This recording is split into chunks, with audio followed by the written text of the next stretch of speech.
Hello, good morning. Welcome to listen to your story and learn a model program. This is your storyteller Kevin Narendra Vese English at Page School Vilpchalla Musnur Mandal, Eluru district. Today's story is the teacher's fair decision. Two friends, Dean and Sam, had a fierce fight. When the teacher asked about the fight, they blamed each other. The teacher said, "Speak out one at a time and let me hear what happened." Dean said, "Sam stole my sweets." Sam refused this. The teacher said, "I understand. I know Dean is very clever. He can never be fooled. So, Dean will be punished for falsely blaming Sam. However, Sam is very greedy, so I am sure that he is also guilty. Thus, both will be equally punished for fighting." The teacher taught both friends a lesson. Okay, the moral is be fair in everything you do. Be fair in everything you do. Okay, ఈ కథ తెలుగులో కూడా ఒకసారి వినండి. ఒకనొకప్పుడు ఇద్దరు స్నేహితులు ఉండేవాళ్ళు.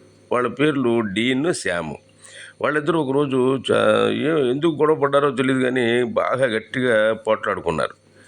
ఇంచుమించు కొట్లాడుకున్నారు కూడా. వాళ్ళ టీచర్ గారు అడిగారు, "ఎందుకురా మీరు ఇలా పోట్లాడుకుంటున్నారు ఏంటి నాయనా?" అంటే ఇద్దరు కూడా గందరగోళంగా ఒకరి మీద ఒకళ్ళు ఆరోపణలు చేసుకుంటున్నారు. సరే, టీచర్ గారు అన్నారు, "మీరు ఒకరి తర్వాత ఒకళ్ళు చెప్పండి నాయనా, నేను శ్రద్ధగా విని మీ పరిష్కారం చేస్తానని చెప్పానంటే." డీన్ అన్నాడు, "శ్యామ్ నా స్వీట్స్ అన్నీ తీసుకుపోయాడండి, ఎత్తుకుపోయాడండి" అని చెప్పాడు. శ్యామ్ అన్నాడు, కాదండి, నేను అలా చేయలేదు, నాకు తెలియదు, అసలు ఏమీ తెలియదు" అన్నాడు శ్యామ్. దాంతో టీచర్ గారు అన్నారు, "నాకు తెలుసు, డీన్ చాలా తెలివైన వాడు ఎక్కడ కూడా ఇలాంటి పిచ్చి పిచ్చి మాటలు చేయకుండా ఉంటాడని తెలుసు నాకు. కాబట్టి ఈ తప్పుగా శ్యామ్ మీదకి ఆరోపణ చేసినందుకు డీన్కి శిక్ష ఉంటుంది" అని చెప్పాను. అయితే దాన్ని అంగీకరించలేదు కాబట్టి శ్యామ్ కూడా ఆ శిక్షని అనుభవించాల్సి వస్తుంది. ఇద్దరు సమానంగా శిక్షింపబడతారు అని చెప్పి ఇద్దరికి సమానంగా శిక్ష విధించినట్టయింది అనమాట. సో ఈ విధంగా ఆ టీచర్ గారు ఇద్దరిని సమానంగా శిక్షించి ఇద్దరికి బుద్ధి వచ్చేలా చేశారు. కాబట్టి ఈ కథలో నీతి ఏమిటి అని అంటే, మనం ప్రతి పనిలోనూ కూడా స్పష్టంగా ఉండాలి. ఏ పని చేసినా సరే అబద్ధం ఆడకుండా సరైనటువంటి సమాధానం చెబుతూ నిజాన్ని వెల్లడిస్తూ చక్కగా ఉన్నట్టయితే ఖచ్చితంగా మనం ఒకవేళ పొరపాటు చేసినా కూడా దాన్ని మనం నేను పొరపాటు చేశానండి, ఐఎమ్ సారీ అని చెప్పేసేయచ్చు అక్కడికక్కడే.